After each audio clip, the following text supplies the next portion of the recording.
They want to know if you'd ever consider being the Attorney General of the United States.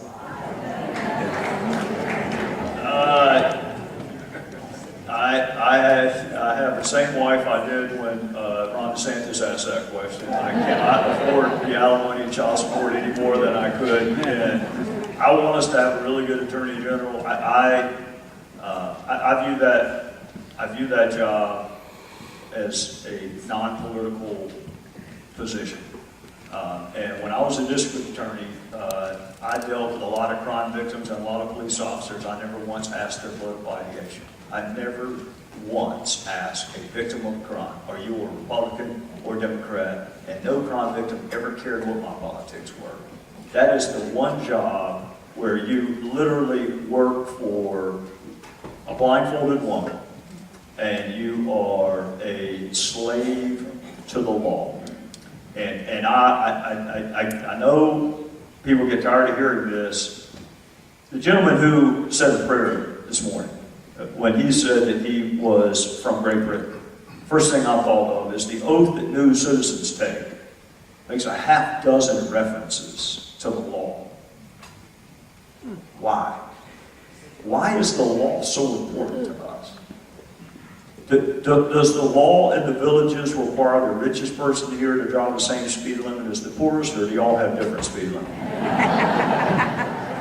It's the greatest unifying force we have in our culture. It is the greatest equalizing force that we have in our culture. It is what gives the poorest, most disenfranchised person access to a court. And when you start playing games with that, when you start picking and choosing which rules you want to enforce and which ones you don't, and Monty and I are on judiciary, and we have some of these kids come, and their stories are sympathetic. This is the only country they have ever known.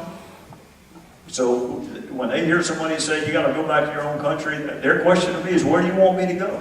I was brought here when I was 6 months old. I get that. I get that. I have talked to the kids, but this is what I'll tell them. There's a right way to do it, there's a wrong way to do it. And the same ones of you who are calling out for an exception to the law today will be crying out for the application of the law tomorrow. And once you start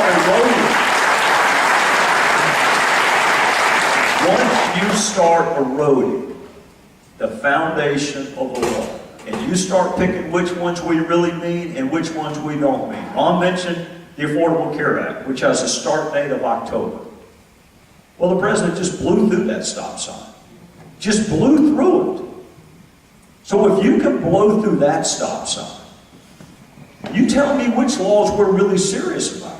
Right. So I want an AG that is going to be independent, that's going to be able to look even his or her boss in the eyes and say, I would rather resign my job than do what you are asking me to do. I want that level of